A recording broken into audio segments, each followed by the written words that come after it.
வணக்கம் மக்களே, சற்றுமுன் கிடைத்த தகவல் ஒன்றை பார்க்க போகிறோம். நாடாளுமன்ற தேர்தல் 100% வெற்றி உறுதி.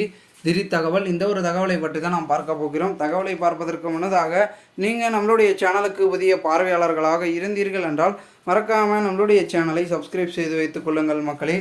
தற்பொழுதைய பொறுத்த வரைக்கும் தென் தமிழகத்தில் தீவிரமாக, அதாவது தென்னிந்தியாவில் அடுத்தடுத்து வரக்கூடிய மாநிலங்களில் நாடாளுமன்ற தேர்தல் ஒரு கட்டமாகவோ பல கட்டமாகவோ நடந்து கொண்டிருக்கும் இந்த ஒரு சூழ்நிலையில் அடுத்தடுத்து தமிழகம் அடுத்து தேர்தல்கள் என்பது நடந்து கொண்டிருக்கிறது என்று பார்க்கப்படுகிறது.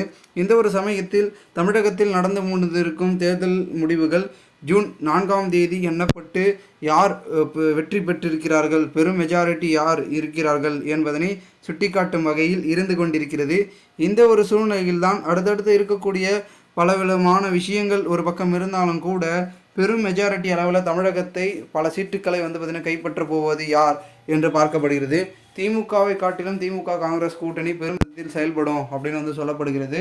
ஏனென்றால் அவர்கள் பார்த்திங்கன்னா பிரசாந்த் கிஷோர் அவர்களுடைய பல விதமான பிளான்களுக்கு கரெக்டாக பார்த்திங்கன்னா இந்த ஒரு தேர்தலை அவர் சொல்கிறபடியே பார்த்திங்கன்னா நடத்தி பல விதமான விஷயங்களை செய்திருப்பதன் காரணமாக அதன் மூலமாக ஒரு சில வாக்குக்கு சதவீதம் அதிகரித்திருக்கிறது என்றும் கணிப்புகளில் வெளியாகிருக்கிறது.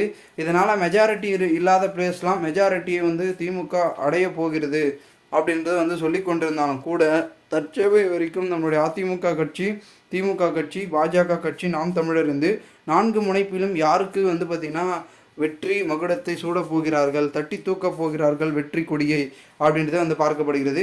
இந்த ஒரு சமயத்தில் பல கட்ட முயற்சிகள், பல கட்சிகளும் பிரச்சாரங்களும் பரப்புரைகளும் பொதுக்கூட்டங்களும் அடுத்தடுத்து நடத்தியிருந்தாலும் கூட மேலும் ஆதரவு என்பது யாருக்கு, பொதுமக்கள் யாருக்கு வாக்குகளை கொடுத்திருக்கிறார்கள், மாற்றம் ஒன்று மாறாது அப்படின்ற மாதிரி மாற்றத்திற்கு ஏற்றவர்கள் மக்கள் கொடுத்திருக்கிறார்களா, இல்லை மீண்டும் பார்த்திங்கன்னா வரக்கூடிய ஒரு தருணத்தை மக்கள் ஏற்றிருக்கிறார்களா என்பதை நாம் பொறுத்திருந்தான் பார்க்க வேண்டும்.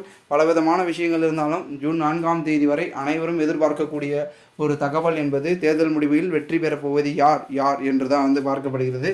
பொறுத்திருந்து பார்க்கலாம். திமுக எவ்வளோ இடங்களை வெற்றி பெறப் போகிறார்கள், அதிமுக எவ்வளோ இடங்கள், மேலும் பாஜக எவ்வளோ இடங்கள், நாம் தமிழர் கட்சி எவ்வளோ இடங்கள் என்பதனை பொறுத்திருந்து பார்க்கலாம் என்ன நடக்கிறது என்பதை.